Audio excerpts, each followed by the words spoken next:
We have this coterie of rich franchises, the company now, that people want to engage with. It's the combination of creativity and new technology. When you add technology as one element and creativity as another, I think you get 1 and 1 equaling 4. Synergy loves company. It's what they hope to do here, to really develop something that, it's just more than an entertainment enterprise. It's something that contributes in many other ways.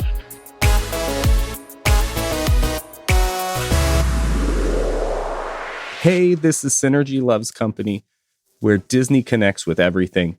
I'm Eric Hathorn, and keeping me company today is Rob Latrick from the Rare Cuts Media Society podcast.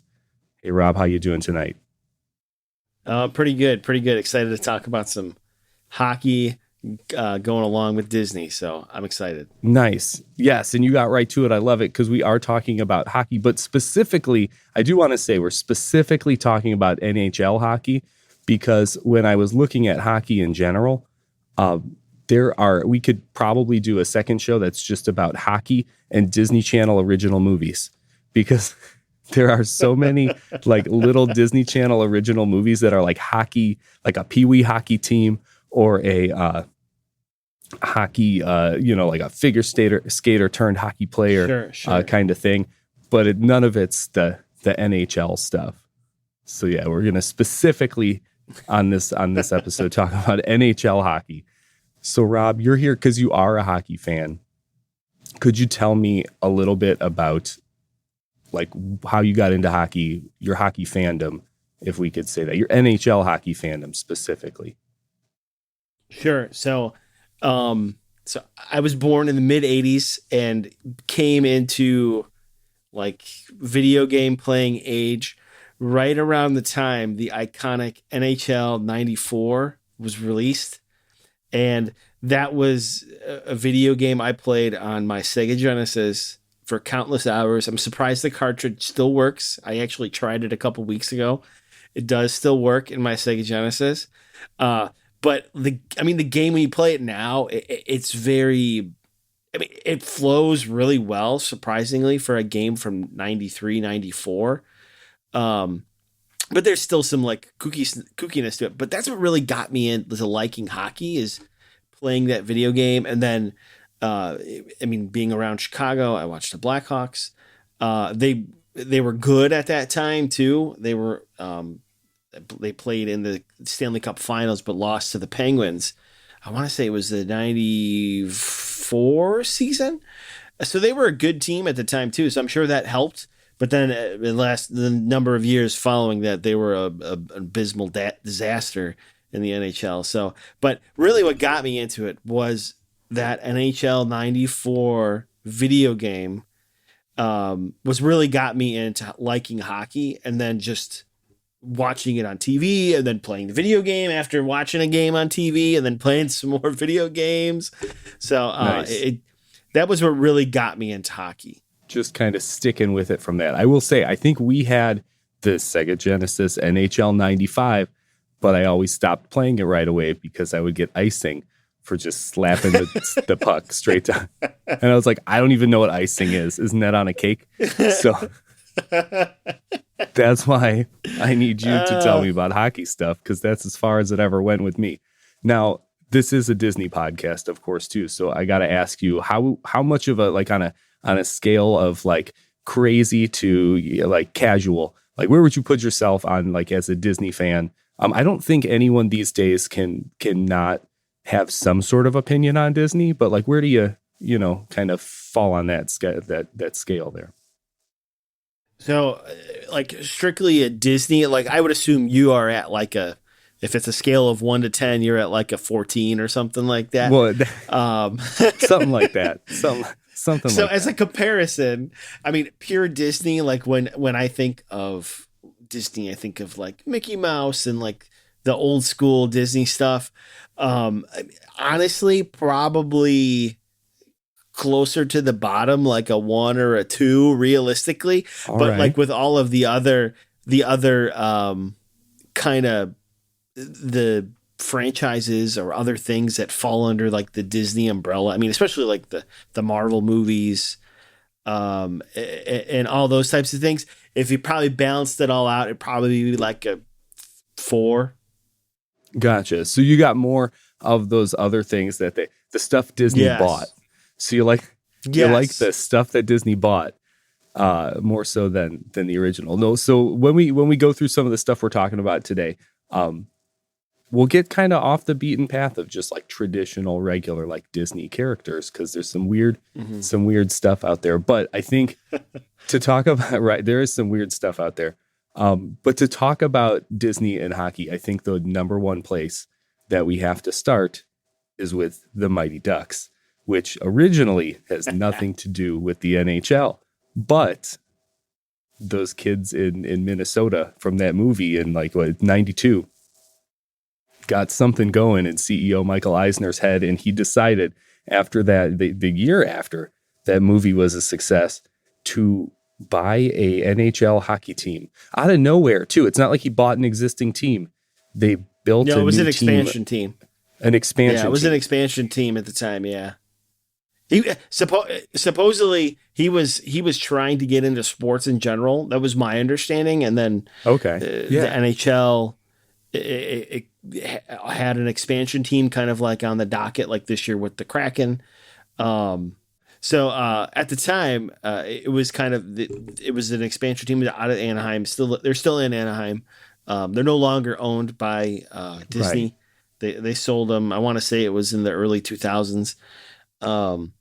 But supposedly he wanted to get into owning, and Disney wanted to get into owning some sort of sports franchise. But that's not a surprise. I mean, come on, how many big media companies and such like want to get into professional sports teams ownership and such? Is that not a surprise? I was going to say they're probably the only types of people who are customers for that kind of thing, like a major corporation or just like a billionaire. Because like some who else sort can of buy? Billionaire. Yeah, who could buy a team?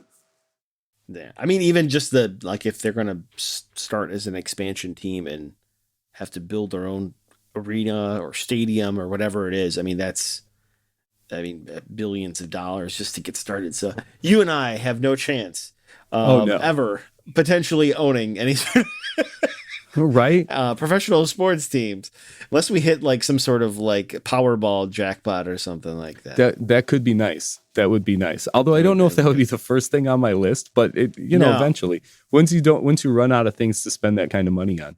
But so talking about like building a new stadium from scratch and all that stuff. One thing with Disney is the Anaheim, of course, Anaheim is where Disneyland is. So the Anaheim Mighty Ducks was kind of a big like self-promotional tool for them, in that they had the stadium that they built not far from Disneyland. So maybe you'd come out for a game. Maybe you would have, you'd visit the park on the way to the game or the way after. You'd make a whole weekend out of it. They even had some, I want to say back then, they even had some like fan events at Disneyland where you could like meet the players and do some things like that. But then of course also it was promoting the very popular film franchise of the Mighty Ducks that we talked about starting early in the 1992. And I can remember as a kid kind of being confused a little bit about how like there was a real hockey team called the Mighty Ducks, and then there was the kids hockey team in the movie, and they were the Mighty Ducks, but their jerseys were different until the second movie. And then the kids had the same jerseys as the real guys, with that like that really cool logo they had back in the day that was like the hockey mask on the duck, like that kind of Disney looking duck hockey mask thing. Now, I know you're not as keen into watching or aware of what's going on in the hockey world, but sadly that is no longer their logo. So that's not their main logo. That is their alternate jersey. Will they use it as a throwback?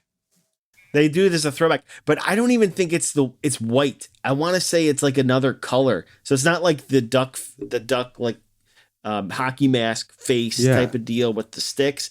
That's the same, but I want to say the background isn't white. It's I almost want to say it's like a gold. But so it looks very different. So they do wear it. I mean, just like any sports team has their alternate jersey that they wear a couple games. But yeah, it's the logo's basically kind of like a shape of a D that like looks like it's like moving through the air real fast, and it's like shooting off the side, like dripping.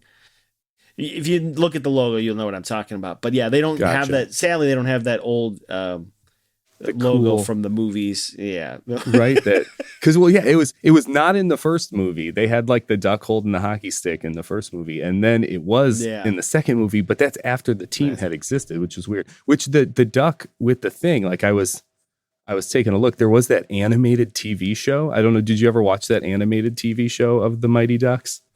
I can't say that I recall watching that, no. I remember vaguely seeing it. It was only on like one season in 1996.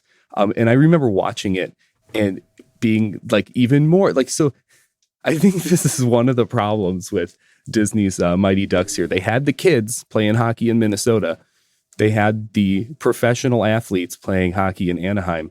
And then they had these animated ducks that were from some weird like ice hockey planet that like played hockey. They were actual physical ducks that played hockey on this weird planet. And the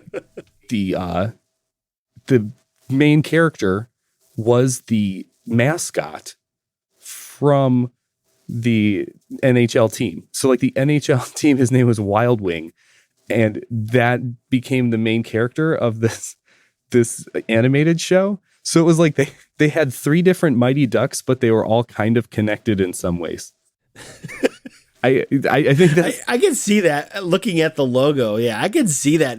I mean, it looks like some sort of like weird, like, I mean, it's like the face of a duck with its bill, like a bent hockey man. I could see it like an alien. Yeah, it's weird. So they just kept like doing new versions of the Mighty Ducks, and none of them were as successful as the first movie original that came out. But hey, let's keep trying to do this. But no, I mean, I going back to the movies, I enjoyed the first and second movie. Have you the third? Did you ever see the third movie? I don't think I ever saw the third movie. I want to say I've seen the second one maybe twice. I know I've seen it at least once, but I've seen the first one numerous times. The first one's very good. I mean, it's a good movie. Yeah, the first one's pretty iconic. The Emilio Estevez has to coach a hockey team for community service, essentially, and awesomeness ensues. What is he? What is he? A lawyer, I think, in the first Gordon movie. Bombay, yeah. He's a lawyer. He goes to his boss and gets the funding, and he's quack, quack, quack, Mr. Ducksworth. And that's like he starts quacking at the Mr. Ducksworth. The guy's name was Mr. Ducksworth, the guy who ran the law firm. And then the team he was going to sponsor was the Mighty Ducks. That's ridiculous. I forgot that aspect of it. That's a deep cut there, Eric H. Got to bring that gem up. So no, the first and second. Well, the first one is like they're just like making a good team. The second one is the one where they do the whole. It's like kind of like a kids Olympics thing. So they put like more of a national team together. And then the third one is really weird in that they get scholarships to like this prep school because they did so well in that hockey tournament Olympics type thing. And then they have to give up being a Mighty Duck to play at this prep school. So they're like conflicted and they want to be Ducks, but it's not the best. Probably another fine example of not making too many sequels. So at some point it overstays its welcome, right? Now there is a new Mighty Ducks Game Changers, it's called, and it's a continuation of the movies, but it takes place now. It's on Disney Plus, and it's got Lauren Graham from Gilmore Girls, and basically she's working for Mr. like the Ducksworth law firm. And she then goes and like basically starts a team to go up against the Mighty Ducks because they have become like the elite team, that like in the first movie, like the Ducks were like trying to go against that elite team to like take them down a peg because, you know, like only one team could be, you know. So like she leads a team kind of in the same footsteps. And I don't remember, do you remember in the movie there's like an old man who runs a sporting goods store who like is kind of a mentor to Emilio Estevez, and he like, you know, he's like working on skates and sticks. And well, in this new one, Emilio Estevez is the old man mentor guy to Lauren Graham, who's the coach. Oh yeah, that's what it is. It's did a loan come due for Emilio Estevez that he had to do something like this? Yeah, it's I will say it could be worse. It could be. I might rank it above the third Mighty Ducks movie. I'll give you that. It's better. It's better than I still like 2 though. I still like 2. I'm not gonna lie. I do like 2. They have that. I think I was most impressed by the soundtrack of 2 because it had "Whoomp There It Is" on it, and I was impressed that the song "That Cool" would be on a soundtrack when I got it in the '90s. But that's a side thing. I think we've gotten a little bit away from the NHL, so I want to talk a couple more things about the real NHL team of the Mighty Ducks because they sold a lot of jerseys. Yes. That's for sure. Because I mean, that was kind of the thing. I think I read somewhere that in like their first year or so, they accounted for 80% of like NHL gear. Oh, that wouldn't surprise me one bit. I mean, think of the movie coming out and being real popular and all these kids around Christmas time or something. Give me a jersey, get a shirt, something. Right. So I could totally see that. Well, they'd sell it at Disney stores and things like it wasn't just you could go to a mall and you could get a Ducks jersey at the Disney store, but then you could get a Ducks or like a Blackhawks jersey at the you know, like Champs Sports or Foot Locker or whatever too. Oh yeah. So like it had more people had more everywhere. access to yeah. Oh yeah. Oh totally. Then the first game, I watched a little video of it. At the first game, they like did pyro and a whole like Disney show at the stadium, and it was like Disney on Ice, Beauty and the Beast, Disney on Ice. Then they brought out this guy called the Iceman, and he's like, he had a guitar, but he didn't play it much. And then he was like yelling, and that's when they like bring out Wild Wing down from the ceiling. And it was Disney on Ice for like 20 minutes before the game even started. And the reason I bring up the jerseys and the Disney on Ice experience is like, Disney was able to use this to like push the movies and the merchandise and the team and all that stuff. But I got to ask you, as the hockey fan, were the Ducks any good back in the day? Back in the day, oh God, I can't even remember. But I mean, for a number of years in the, I want to say the 2010s or whatever you would call that decade. I don't know, 20 teens, whatever it is. The 2000s, I want to say the late 2000s, they had some really good teams. I mean, this was, I believe, because when did they sell off?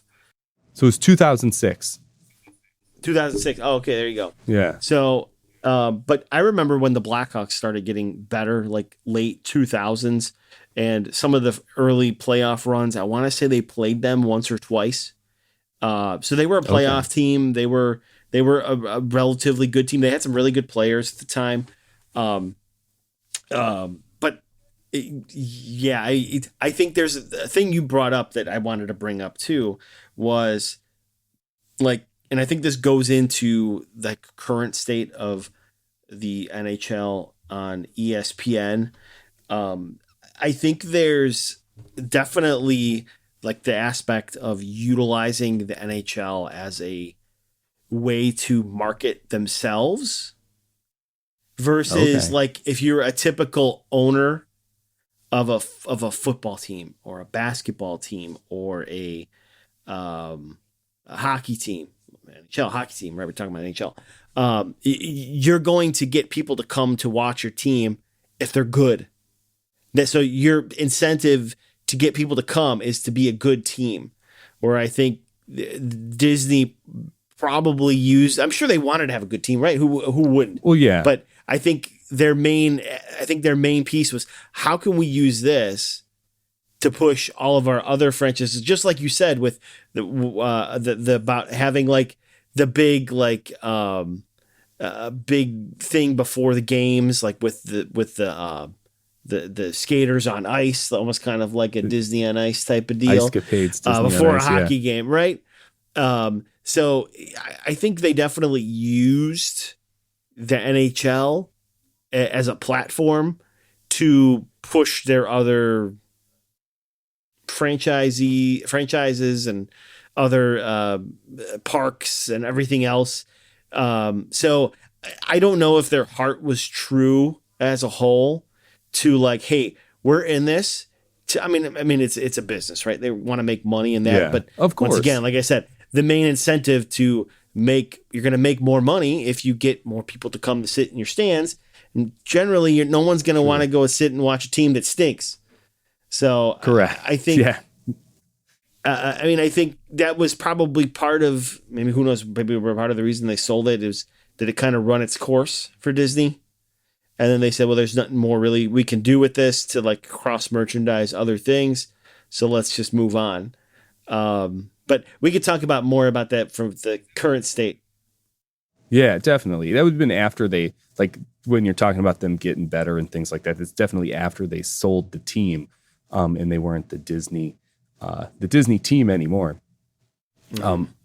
But yeah, no, it's definitely that synergy piece that Disney loves, that let's use our parks to promote our, hockey team, that's going to promote our movie, that's going to promote this new TV show that's a spinoff of our hockey team. And that kind of thing, that's something they're generally pretty great at, but I think they didn't have the let's get the hockey team to be the best. They went right into let's cross promote and synergize this thing right away. I mean, and the other thing I think with that is let's be honest. I mean, hockey is not, the NHL and hockey in general is not the most popular sport in North America. I mean, that's definitely football, and then probably NBA is a close second behind that, or baseball. Probably a balance of one of those two. I mean, they had different seasons of the year, so. But they're at least at fourth, if not past that. I mean, so there's certain parts of the country where it's extremely popular. I mean, Northeast, the upper Midwest. I mean, it's extremely popular, but. I mean, some of the southern markets, I mean, who even, I mean, if you're in Alabama or in Georgia, I mean, there's very probably unlikely you're going to have a backyard rink to play some ice hockey in the middle of winter. So you kind of lose that aspect of it's part of your culture. It's part of something you do during that season of the year kind of deal. Kind of like everybody has the ability to play baseball because in the summertime it gets warm. You can go out and play baseball. So I think that kind of hurts that. And I think it limits, it limits kind of their Disney's ability to use it just because it's just not as a popular sport as the others. True. Now, a couple of things I will say is Michael Eisner was a hockey dad when he bought the Mighty Ducks. His kid played hockey. So that's another thing where it was big in his eyes that I think kind of contributed to that. But another thing you brought up is that ability to play where you are. And we're kind of talking in the realm of movies right now. And the Mighty Ducks series, of course, was, those movies that, they made something real for the NHL out of. But there were a couple of other movies that Disney had a hand in the 90s, late 90s here, that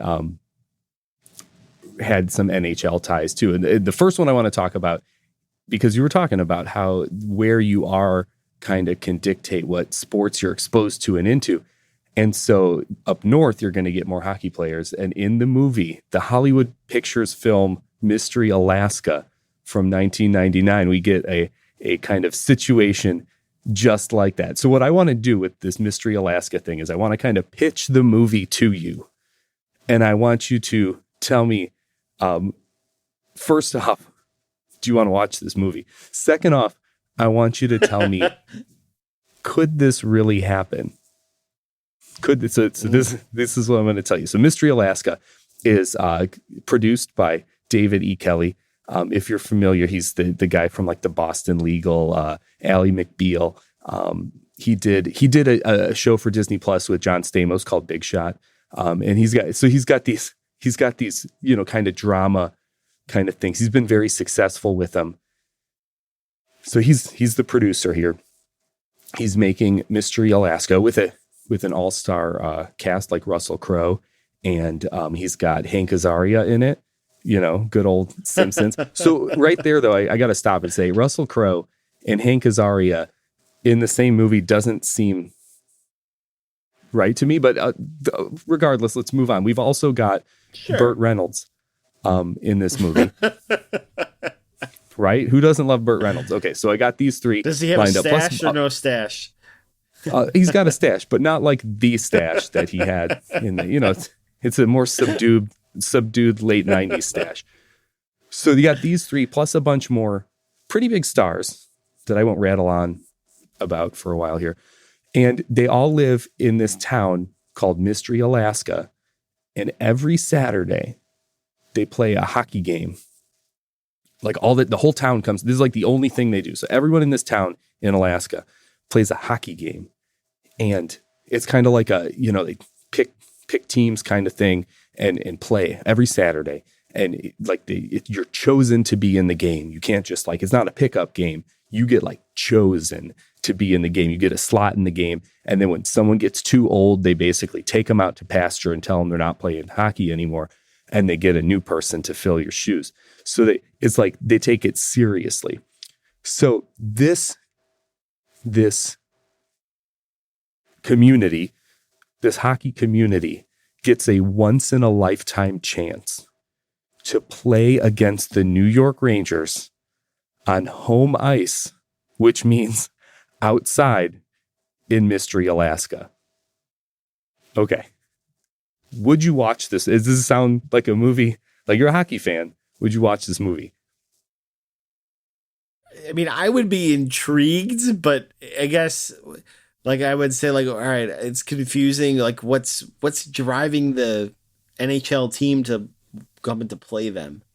Are they being an expansion team? I'm so confused. Yeah. So could this happen? Has the NHL ever done an exhibition game that you can recall with No, I can't anyone? recall any sort of I can't recall any sort of NHL team playing an amateur team. I'm trying to think of other sports has there been professional teams playing an amateur team? The closest thing I could think of that is when Brewster's Millions, when what was the team that he was on played the Yankees or something like that, and then they got demolished. But I can't say that I recall any sort of amateur team playing a professional sports team in real life. It's kind of a weird series of it's the kind of a perfect storm of how it comes to be that they get to play each other. But it is a weird concept. It definitely has one of those it's definitely a feel good sports movie. But I feel a lot of times those good feel good sports movies are either based on a true story or they appeal to the family audience. Like the Mighty Ducks.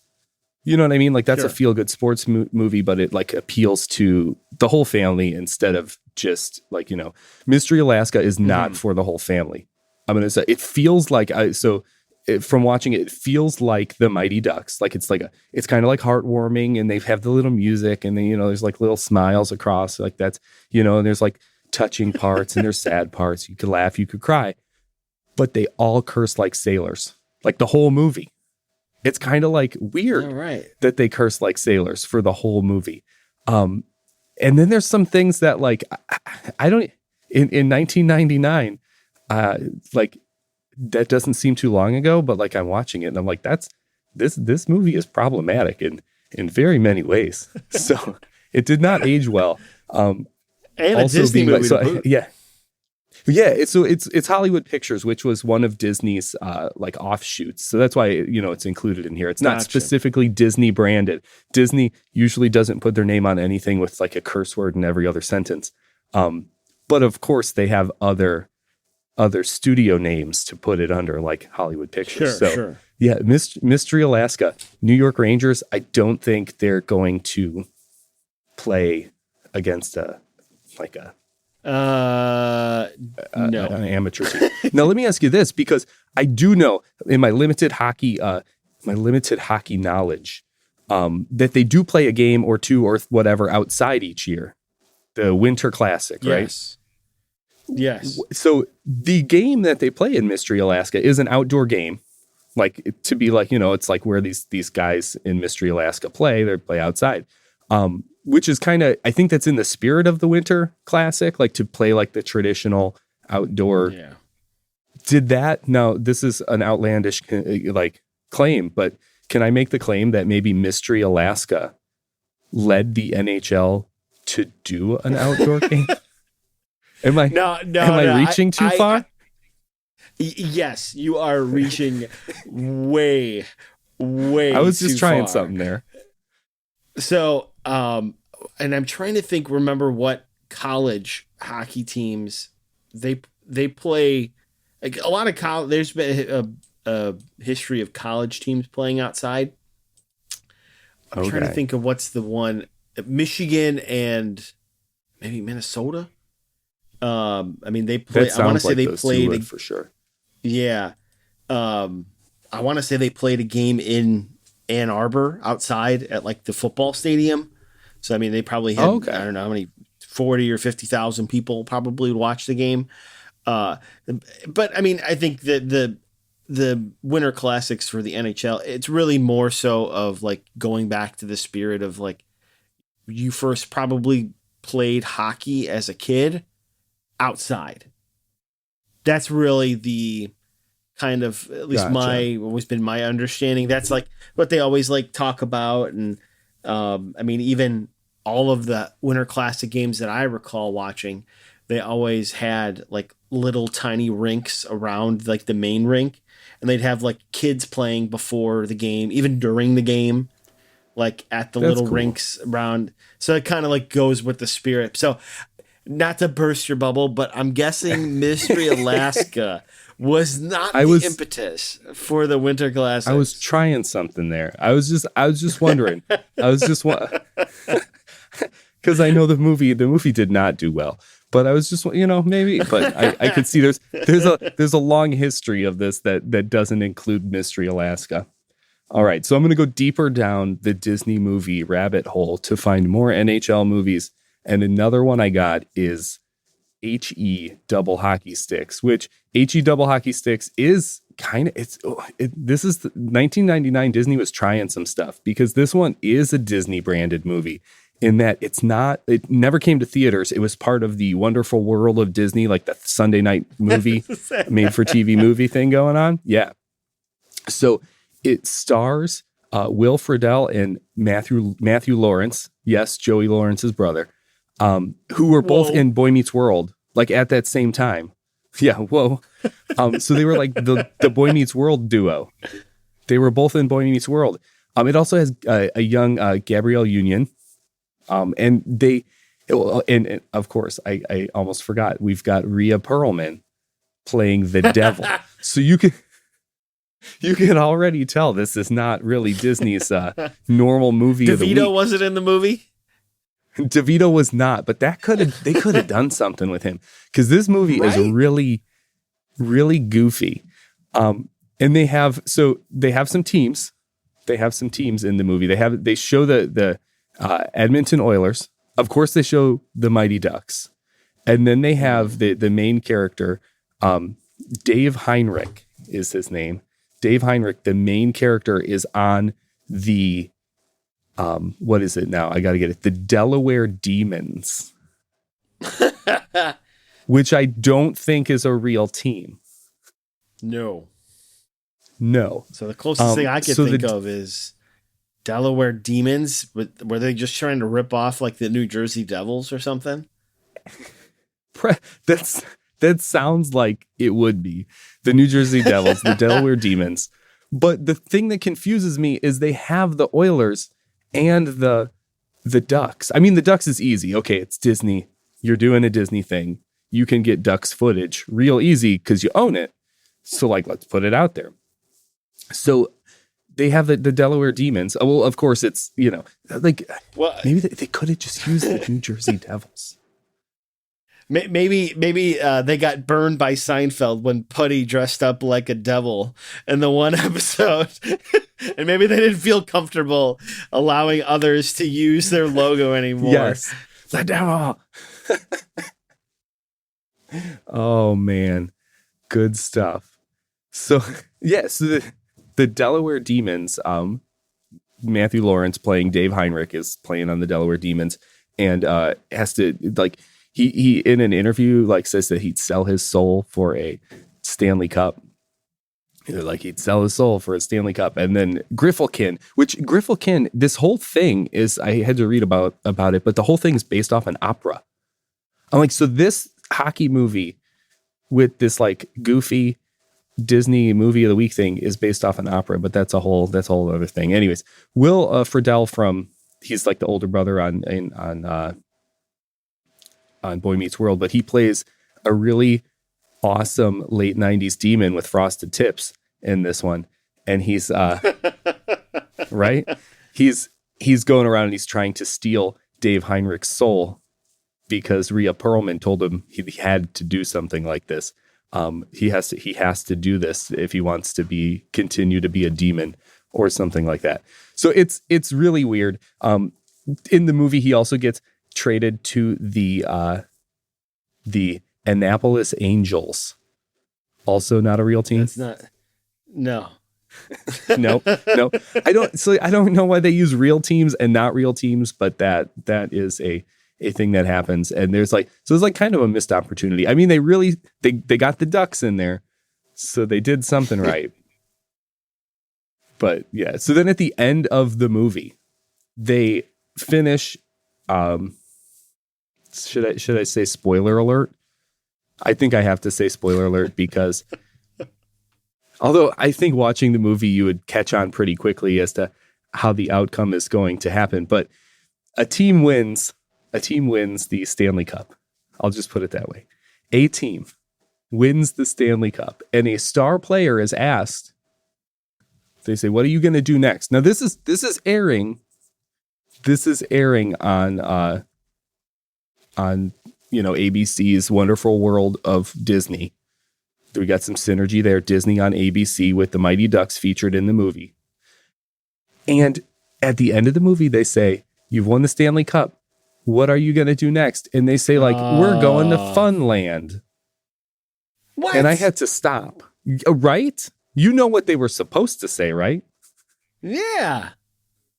Everyone knows why? that. That doesn't even They make go, sense. "We're going to Funland." And I was like, this was on Disney, right? And I had to double check it. Yes, it was part. So, like, unless it was made by like an outside studio, but then aired as part of it. But like, that's such an missed opportunity. And you had the Ducks. Is there in like the some movie. sort of mysterious Funland in the state of Delaware that like? Well, then like they show them only go to known this in thing that for state? like. Yeah, they show them go to this place for like half a minute, and they're on like the spinning swings that are like just generic like county fair spin. And I'm like, you could have done something with that. That was a missed opportunity for big missed opportunity. Right. And that was like the last, NHL themed movie I found. So then it made me start thinking about the parks and actually going to Disneyland or going to Disney World as, like the MVPs and people say after the Super Bowl or the Going to mostly Disney the World. Super Bowl. I'm going to Disney World. So I was like, I wonder if any hockey players ever did get to actually say that. And I looked it up, and the only one that I can see, and this is according to Disney's information, the only hockey player who has said that I'm going to Disney World, Disneyland, is in 1993. Let me look this up here. The Montreal Canadiens won, and Patrick, I'm going to say it wrong on purpose. I watched the video of it and they said it differently, but Patrick Roy. You knew I was going to say it wrong. I knew you got to school me in the hockey stuff. Tell me about Patrick on the Canadiens in 1993. He's the only one to say I'm going to Disney World, Disneyland. He's like no one else said it. Yeah, tell me about him. So first off, His first name is Patrick, and that's how you I pronounce it. got that right. But his last name is not Roy. It's pronounced Waugh. So Patrick Waugh. So Patrick Waugh played for the Canadiens to start his career and won Stanley Cups, and then he played for Colorado late in the 90s. So he was probably one of the best goalies to ever play in the NHL. So he was the goalie. Yeah, he was the goalie. Yeah, I knew. So I watched the video. I watched the video of it, but I watched it a while back, and I was like in my head, like as I was taking my notes and doing my stuff, getting ready, I was like, oh yeah, Patrick Roy.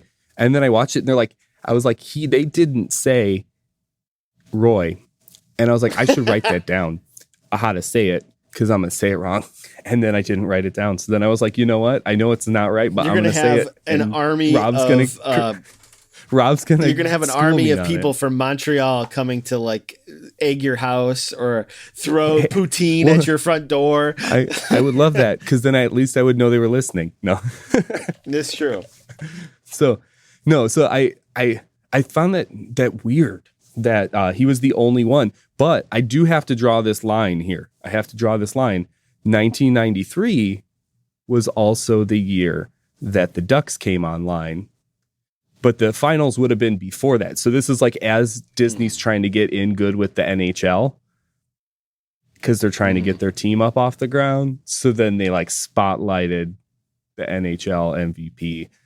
But then from what I can tell, and this is Disney Sports News' official list of all the people who ever said it, it's like there's Super Bowl like every year, but then there's like American Idol winners. Santa Claus is on the list. Only one NHL winner, and it's Patrick Waugh. And I said it right. Well, maybe that has something to do, like, because I mean, typically when, not typically. So the tradition is when you win the Stanley Cup, you get one day with the cup, and typically people, that's like their like way to celebrate that they won the Stanley Cup, is like they're in their hometown or wherever they want to get it. They get it for one day. I mean, it involves drinking mass amounts of liquor or beer out of the cup. Out of the cup itself. So when they say cup, the cup itself, they mean it. Cup. It's a cup. I mean, there's been some, I mean, this is not related to Disney, but there's been some crazy stuff happen with that cup. I mean, even like some people have like changed their newborns like in the cup. So there's been some crazy stuff, but like that's like probably the typical thing when you win the Stanley Cup. It's like, I'm waiting for my day with the cup to do something with. And I mean, unless you're a fanatic for Disney World, you're probably not taking it to Disney World. You're probably like taking it to see your family or like celebrate with like your people who like got you into hockey or got you into the NHL and such. So that's probably why they wouldn't not like too mention many that, like Tom Brady saying, "I'm going to Disney World." He's said it a lot of times. I will say he's gotten to say that one a lot of times. The people in Boston and Tampa are very happy about that a lot of times, but I don't know about the rest of the United States here or the NFL, I should say. Not me. But yeah, so you were talking about the Stanley Cup, and that I wanted to talk about the Stanley Cup a little bit because in Disney parks, staying in the Disney parks here right now, the Stanley Cup was featured in a this Disney fairy tale weddings show. So on Freeform, there's this Disney fairy tale weddings show where people can plan their Disney wedding, and it's documented and shown like the cool, extravagant wedding you can have at Disney World, which is really cool. Like the stuff you can do on it is really cool. And of course, we got more synergy because it's coming back to like, don't you want to have your wedding at Disney World? But there was an episode where a couple who were Blackhawks fans get the Stanley Cup at their Disney wedding. So how like you said, like the players each get a day with the cup? Does the cup make other appearances? Like, is that not abnormal?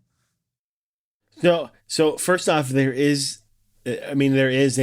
sure it's at the Hockey Hall of Fame in Toronto and never leaves the museum in Toronto. There are multiple Stanley Cups. Those are the ones that go to like when they actually like when they go to award it at like the end of the finals for the like clincher games and such, and like when you get it for your day with the cup.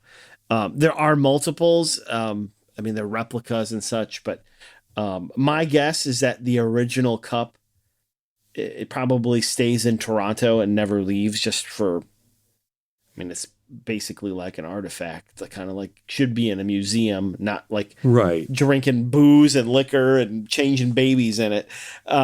So there are like replicas. Yeah. Yeah. So there are the ones that like are used to like hoist after you win it on the ice and to be like given your day with the cup wherever you want it.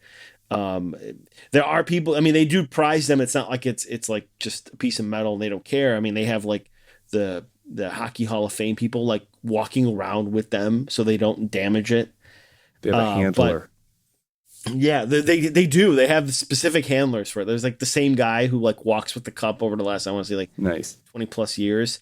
Like you see him like walking out. He's got like this blonde, long 80s hair. You got to look. I can't remember this guy's name, but yeah, he's once you see him, you never forget his face and his hair. Nice. But he's the main handler of the Stanley Cup. But yeah, there's multiple. So I mean, I want to say they had it when the Hawks won. I mean, granted, it was in Chicago and they won, but I remember they had it at at the City Hall in Chicago downtown. Then they actually had it, I remember, at an event at North American. It's a like a institutional products company. They're like a big sponsor of the Blackhawks. Well, they had a day with the cup too. So it makes all sorts of like appearances for stuff like that.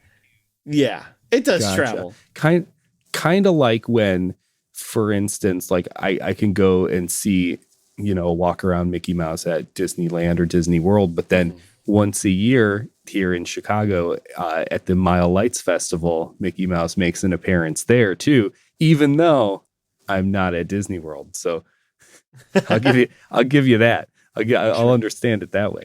Awesome. Sure. So yeah, no, that was kind of cool. This couple from Chicago have this Stanley Cup appearance at their Disney wedding. Big Blackhawks fans, and like we've noticed, we're like, you've said it, I've said it, that we're in the Chicago area. The Chicago Blackhawks are the big team over here.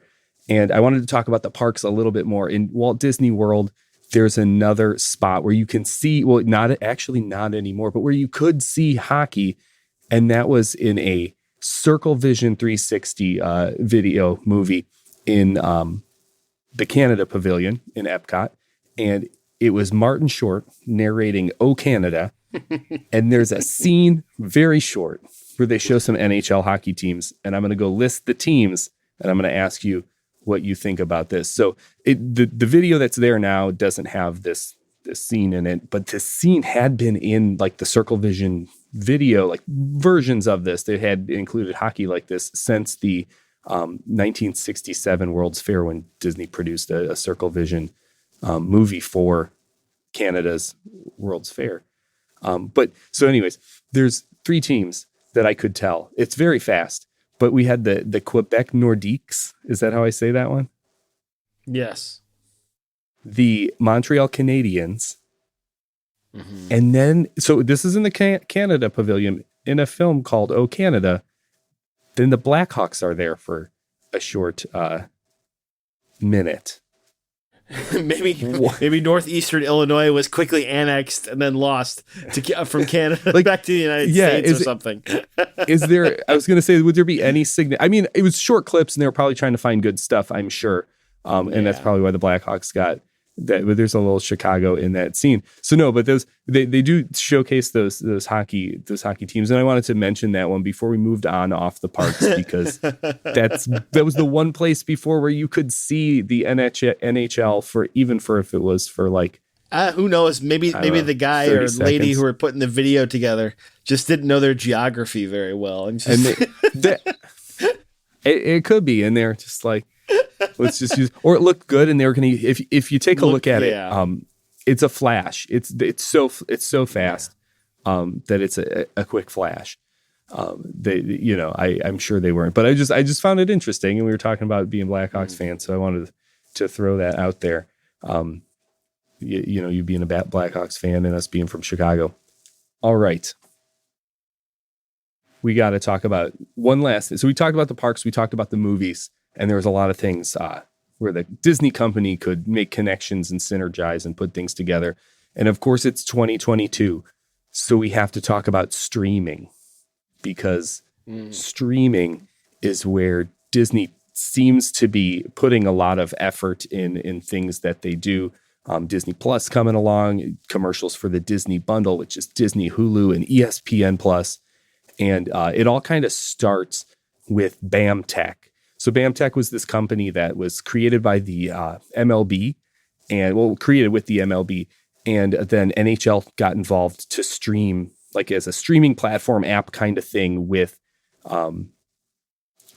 games and stuff. And then later on, Disney gets involved and buys a big old stake in it, and they're slowly buying a majority stake of it. I think they just bought the NHL's portion of it in 2021, and I think they have the opportunity to buy the MLBs and kind of fully own it coming up soon. But that BAMTech thing, and the BAMTech platform is what they built Disney Plus on partially. So it's kind of a big deal to them, but that opened up this relationship with the NHL when they were kind of working with them with that. And then also later last year, we got the deal where ESPN and the NHL came together with ABC, ESPN, ABC Sports, all of it came together to become the one and only streaming provider, or like the main streaming provider, I should say, for the NHL. So ESPN Plus and ABC, ESPN, Hulu, they all get some NHL action. They're going to stream all the big games and all that stuff. I want to ask you, as an NHL fan, does that change anything for you? Does that like make anything better or worse in your hockey watching experience? How does that change hockey for you, that Disney is now that big sole provider of hockey entertainment? So I not to correct you, but they are not the sole provider of hockey nationally. So this year last year was the end of the NHL's deal with having all of like their national games and like weekend Sunday, like the number of years they had like the Sunday afternoon game on NBC and then NBC Sports Network too. So last year it ended that deal. Prior to that, ABC and ESPN for many years had they played NHL games on multiple. I can't remember what nights of the week it was. This was in the 90s, and even I want to say it went back into the early 80s, and then but definitely from like the early to mid 90s through early 2000. The NHL's main national provider was ESPN and ABC. All their big games were there. And then the NHL as a whole is, I mean, I love hockey. I love the game of hockey, but the leadership in the NHL made some really poor decisions. They went from, do you remember the Versus network? Oh, I do. That rings a bell. Versus. So it's like an extended cable, like it was one of those. Yeah, exactly. So the NHL, in their infinite wisdom, they thought it was a good idea to go away from the largest national, probably the largest, especially with ESPN, largest national sports network, to go to Versus. They made a terrible decision. With ESPN and ABC Sports, and went to Versus. Gotcha. So it was a very poor decision. Now, Versus ended up being on a lot of like basic cable, but the big thing that really hurt them was, I mean, at that time in the 90s and early 2000s, I mean, if you watched sports, you were watching Sports Center at night, right? Right. And Oh, yeah. if you were watching Sports Center, and the games were on ESPN and ABC, you knew ESPN was going to highlight them. But when they went to NBC and the Versus Network, they didn't have a big push to desire to really kind of escalate them. So they kind of lost some of their mainstream sports push from Sports Center and shows like that on ESPN. So that really hurt them in the long run. I mean, this year, what you mentioned, they're back on ESPN and they're also on TNT. So I think ESPN is like the main national outlet in ABC. I think, well, I don't know. They might all be on ESPN. I don't even know if it's on ABC. Okay. Maybe some of the playoff games they'll probably have on ABC. I think I like read the somewhere where it finals was and like such. the finals. Yeah, it would be on ABC. But so 2 nights a week, and I think some Fridays, they have the games on ESPN. And then TNT, which is new because TNT last how many years has been awesome with NBA games. Like you got your Charles Barkley and they've been big Shaq. in that. And so they actually, this is the first year they have the NHL on TNT, and I believe that's on Wednesdays. I think that's just the only day of the week that they have on there. So in my opinion, for pushing hockey back into the mainstream media and making it easily inaccessible to watch for like a casual fan, I think it was a big move in the right direction. Because think about it in this way. If just about every basic cable package from whoever you have across the country, you probably have ESPN and ESPN2, and you have TNT. Right. So it doesn't matter if you live in Alabama or if you live in a hockey crazy city like Toronto or somewhere in California, you're going to get ESPN and you're going to have TNT. Right. And if you want to watch the games, or say it's in a time of the year you don't got nothing going and I have nothing good on TV to watch. All right, here's some sports. All right, I'll watch. A lot of people will choose their programming that way. There's a game on. What's the game? Let's watch it. Exactly. So I think it's a big step in the right direction for hockey in general. Now, to the Disney specific with ESPN. Of course. That's where we want to go with it.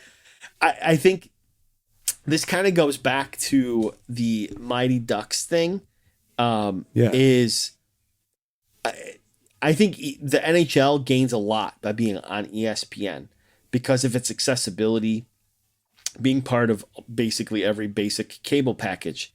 But the ESPN Plus piece is a bit interesting because it's kind of polarizing.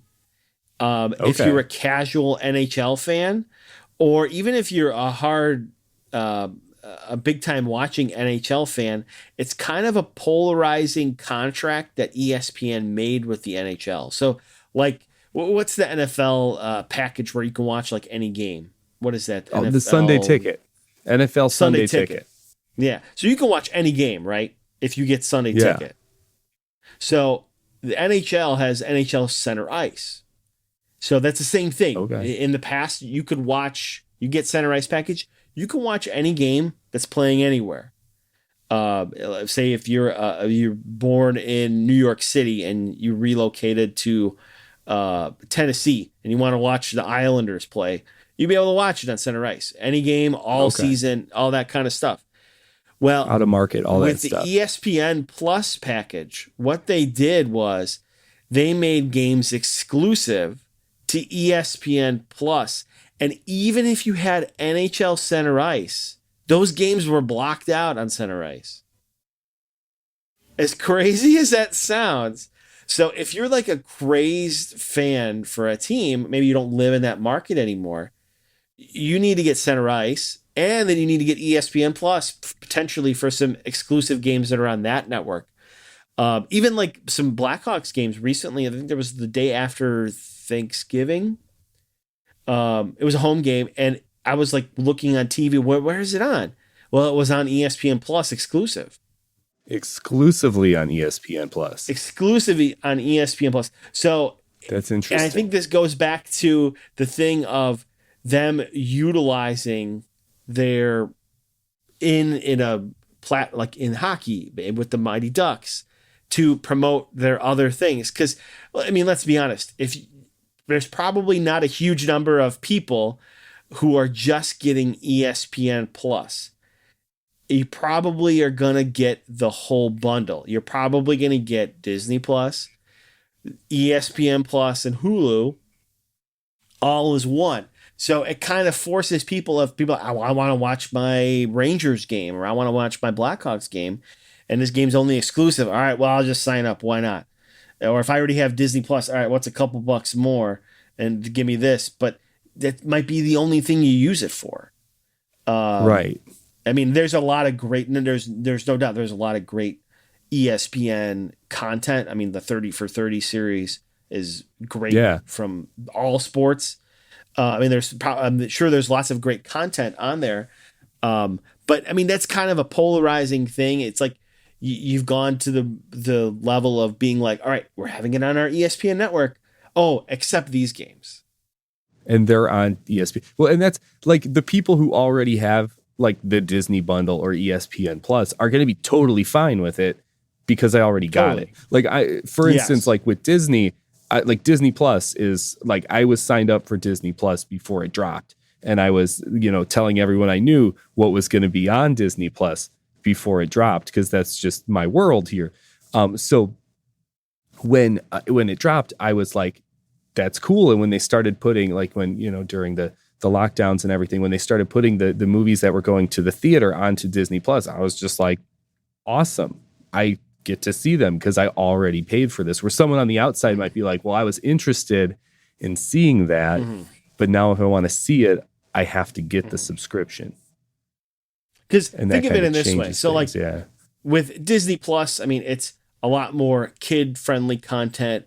I mean, it's got the Marvel movies and you all got the the other Mandalorian Disney, and all that good stuff. Yeah, you got the Star Wars stuff too. Yeah. So, I mean, that's popular on its own. But like, think if you're someone who doesn't really care for movies, but you're a big sports guy. You're probably not going to have Disney Plus. You're probably going to say, all right, I got a basic cable package. I can watch my local hockey team here, wherever I'm at. But wait a second, I can't watch these games. So it has a polarizing type of piece to it. I mean, it had to be a mode of Disney to do that as part of their contract to get people to expand their already Disney Plus subscription, or to just get a new ESPN Plus. Yeah.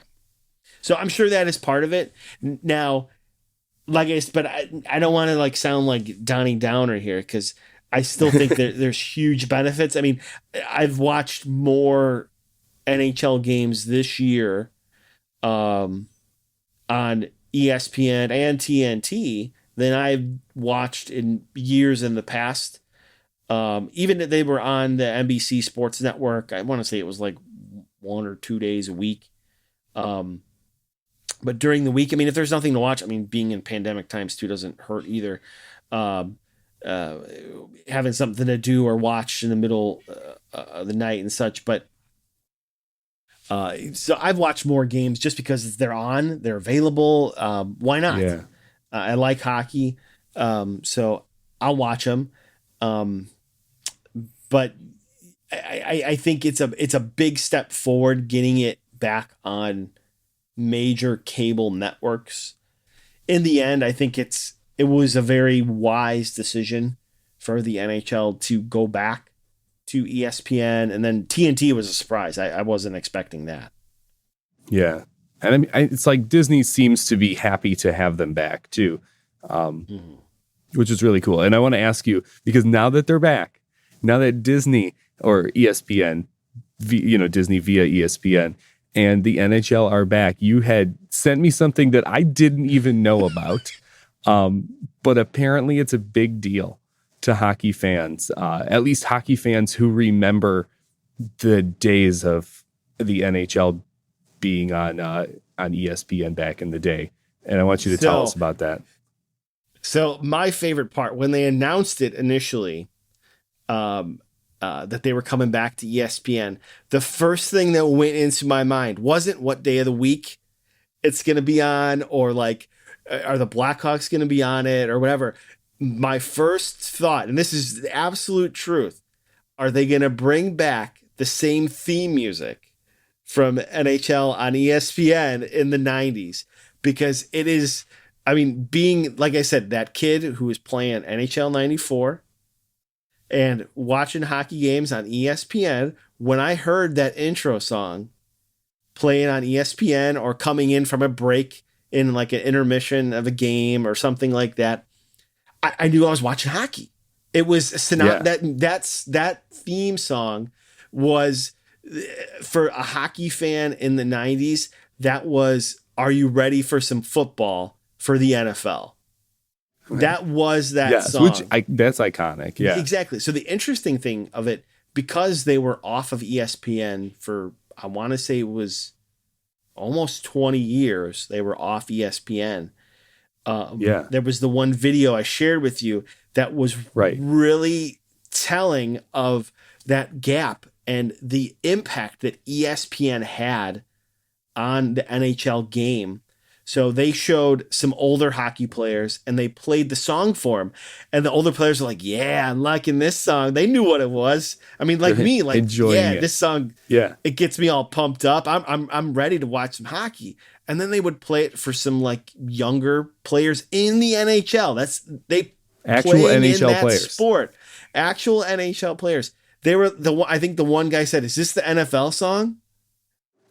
I mean, it gives you I didn't even know what it was. So I mean, like think of the person who just doesn't know what this is, but you see the guy who knows what it is. I mean, granted he's an NHL player, but like to see that like level of emotion, like, yeah, I'm like, it's almost kind of like hearing your jam on the radio playing, right? It's like, yeah, I'm feeling this. That was basically the emotion that he had just by a song that was played before NHL games on ESPN. I mean, as stupid as that sounds, I mean, it's kind of like one of those things that's just kind of like, it gets in your ear and it just gets associated with it. Yeah. Well, like you were pointing, like you mentioned the Monday Night Football. And I mean, that's ABC. That's right in the fold too. I mean, granted that song has existed before Disney bought ABC, but I mean, like that's an intentional thing, like the NHL or the NFL, ready for some football stuff going on Sunday night. But you really, those things, like I can, as a Disney all over the place fan, I mean, football fan, I got my Monday Night Football theme going, but like at the beginning of Disney movies, there's always the little Disney animated movies. There's the little Steamboat Willie whistle song that like you're ready to settle back. You got the castle theme that goes. Sometimes they change it up depending on the movie, but you see those like iconic things. Or Star Wars fans in those they used to have the 20th Century Fox fanfare, and then you'd get that score starting right before the words were going to go slide up the screen, and you kind of you could relax into that. So I can relate to you in those kind of ways, that like that song puts you in a mindset to get ready. And now it's back. That's a perfect comparison, because like I said, it's just like that earworm that you get. It's like you know what's coming after this. It's a hockey game, right? I mean, so puts it's you like in that state.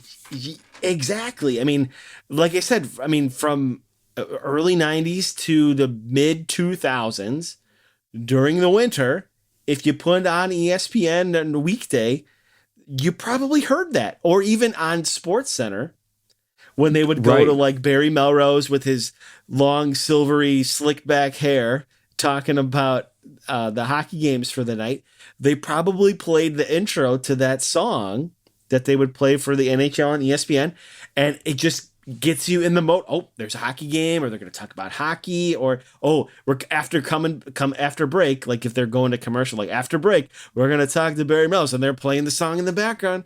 It just kind of got in that, like, got you in that mood. It's like, oh, hockey's coming. Here it is. Yeah. That's awesome. It's just like I said, that was the first thing that went through my mind when they announced that they were coming back. It wasn't, like I said, what day of the week they're going to have the games on, or how many games. Are they bringing back the song? Is the song coming back? I love it. That is amazing. No, that's awesome. I'm so glad you were able to school me on all this hockey stuff, because even though, as a Disney fan who likes to get into kind of the weird corners of Disney, and like not just the movies and things, but the company itself, finding all these places where it was connected to NHL specifically, but not knowing all the details, it was nice to kind of get an answer from you on that. So, Rob, you're on the Rare Cuts Media Society podcast. Do you want to tell us? Could you tell me a little bit about that? Now, it's secret. I'm part of it too, but I'm gonna have Rob tell us about it. And then, is there anything else you want to let anyone know? But tell us about our Rare Cuts Media Society podcast and kind of how we can find you. So yeah, our Rare Cuts Media Society. You can find us wherever you find your podcasts.